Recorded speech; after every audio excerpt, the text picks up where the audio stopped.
আসসালামু আলাইকুম everyone, welcome back to my channel রায়নের রান্নাঘরে। প্রতিদিনের মতো আজকেও আমি আপনাদের সামনে হাজির হয়ে গেলাম আরেকটি নতুন রেসিপি নিয়ে। আর আজকের রেসিপিটি হচ্ছে নদীর মাছ দিয়ে পুঁই শাক আলুর খুবই মজার একটি রেসিপি। তো কথা না বলে আমরা রেসিপি শুরু করি। তো প্রথমে কড়াইটা আমি চুলায় বসে গরম করে নিয়েছি। এবার দিয়ে দিয়েছি পরিমাণ মতো তেল, দিয়ে দিয়েছি আদা রসুন বাটা, দিয়েছি পেঁয়াজ বাটা আর দিয়েছি জিরা বাটা। এবার দিয়ে দেবো কাঁচামরিচ কুচি, দিয়ে দেবো স্বাদ মতো লবণ আর দিয়ে দেবো পরিমাণ মতো হলুদের গুঁড়া। দিয়ে আমি সব মশলাগুলোকে নেড়ে চেড়ে আমি একটু তেলে ভেজে নিব।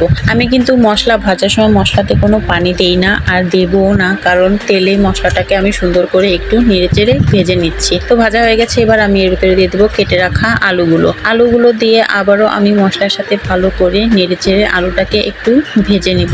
আলুটাকে কিন্তু আমি সুন্দর করে নেড়ে চেড়ে একটু ভেজে নিয়েছি। এবার আমি এর ভিতরে দিয়ে দেবো কেটে রাখা পুঁই শাকগুলো। আর এই পুঁই শাকগুলো কিন্তু একদম টাটকা ফ্রেশ পুঁই শাক, বাজার থেকে কিনে আনা হয়েছে। এবার আমি এই শাকগুলোকে সুন্দর করে এর ভিতরে দিয়ে দিলাম। এবার একটা ঢাকনা দিয়ে আমি পুঁই শাকটাকে ঢেকে সিদ্ধ করে নেব। আমি কিন্তু এতে কোনো এক্সট্রা পানি দেব না, কারণ পুঁই শাক থেকে কিন্তু অনেক পানি বের হয়ে যাবে। ফিরে আসলাম কিছুক্ষণ পর, দেখেন পুঁই শাক থেকে কতটা পানি বের হয়েছে। এই পুঁই শাকের পানিতেই কিন্তু আমি এই আলুটাকে আর পুঁই শাকটাকে সুন্দর করে কষিয়ে নিব আর সিদ্ধ করে নিব। তো আবার আমি একটু সুন্দর করে নেড়ে চেড়ে আমি এটাকে আবার ঢেকে দিচ্ছি। অন্যদিকে দেখেন আমি নদীর মাছ নিয়ে নিয়েছি। এটাকে কি মাছ বলে আমি এটার নাম জানি না, আপনারা জানলে অবশ্যই আমাকে কমেন্টে জানিয়ে যাবেন যে এই মাছটার নাম কি। তো এই মাছগুলো আমার শ্বশুর বাজার থেকে কিনে এনেছে আর আমাকে দিয়ে বললো যে এই মাছগুলো পুঁই শাক দিয়ে সুন্দর করে রান্না করো। তো আমি ভাবলাম যে এইভাবে রান্না করলে হয়তো খেতে বেশি মজা লাগবে, তার জন্য আমি এইভাবে রান্না করেছি আর আপনাদের সাথেও শেয়ার করলাম। আমি একটু লবণ আর হলুদ দিয়ে সামান্য একটু তেল দিয়ে মাছটাকে সুন্দর করে একটু মেখে রেখে দিয়েছি। অন্যদিকে ফিরে আসলাম তরকারি কাছে, দেখেন আমার কিন্তু